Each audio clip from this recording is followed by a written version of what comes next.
I'm sure that most of you know the famous story of Isaac Newton, where he took a narrow beam of light and he put that narrow beam of light through a prism, and the prism separated the white light into all the different colors of the rainbow. And so if you did this experiment, you might see something like this rectangle up here, so all of these different colors of the rainbow. I'm going to call this a continuous spectrum. It's continuous because you see all of these colors right next to each other, so they kind of blend together. So that's a continuous spectrum.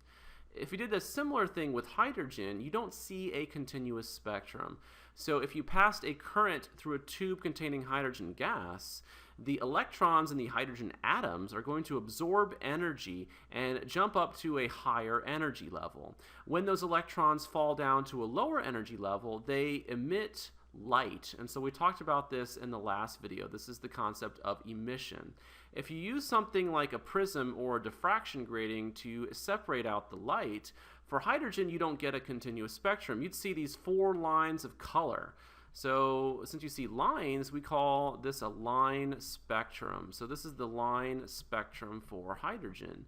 So you see one red line, and it turns out that that red line has a wavelength, that red light has a wavelength of 656 nanometers. You'll also see a blue-green line, and so this has a wavelength of 486 nanometers, a blue line, 434 nanometers, and a violet line at 410 nanometers.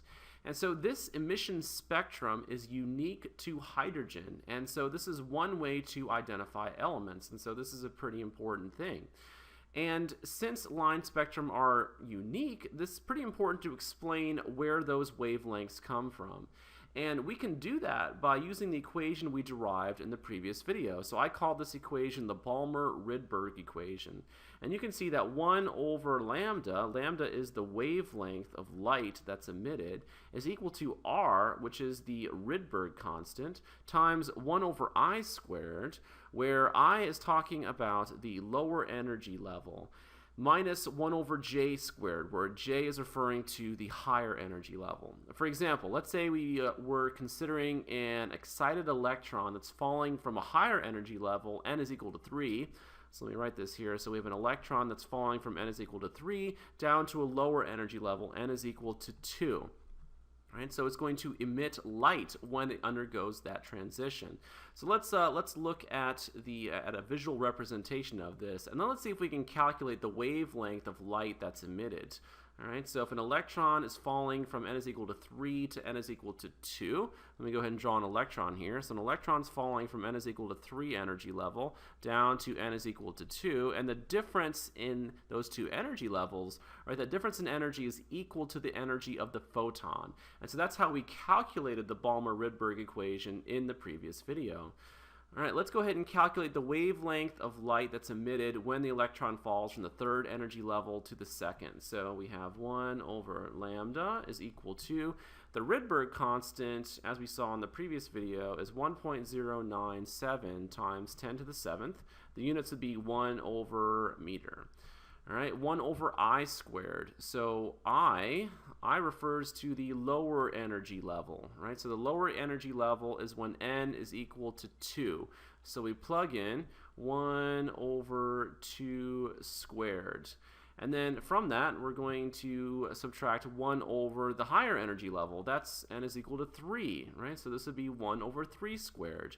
So 1 over 2 squared minus 1 over 3 squared. Let's go ahead and get out the calculator and let's do that math.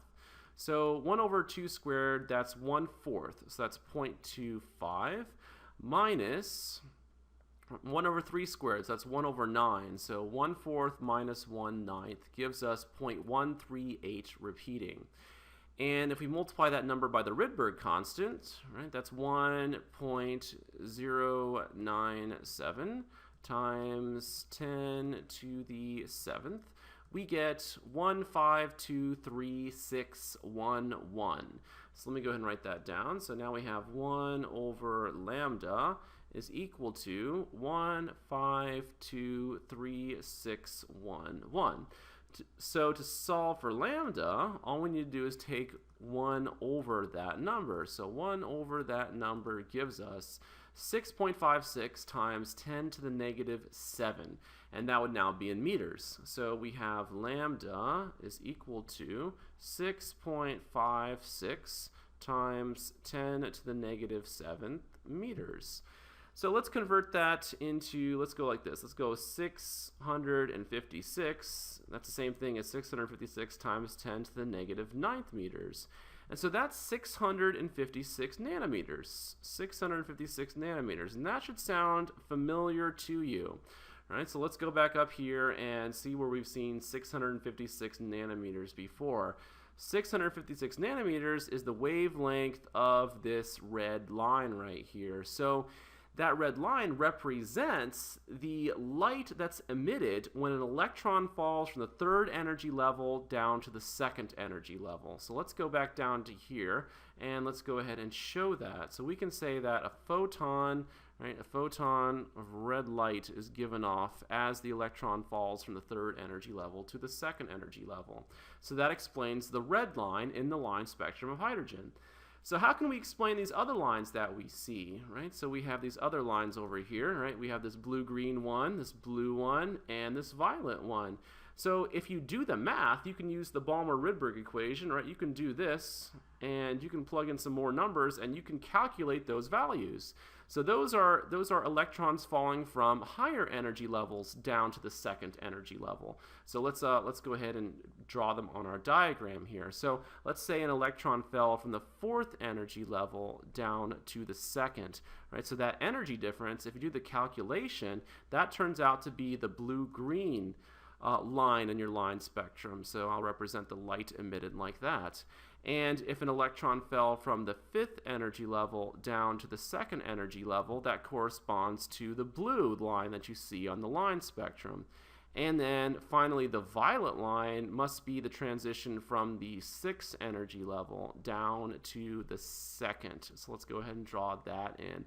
And so now we have a way of explaining this line spectrum of hydrogen that we can observe. And since we calculated this Balmer-Rydberg equation using the Bohr model, I should say, the Bohr model is what allowed us to do this. So the Bohr model explains these different energy levels that we see.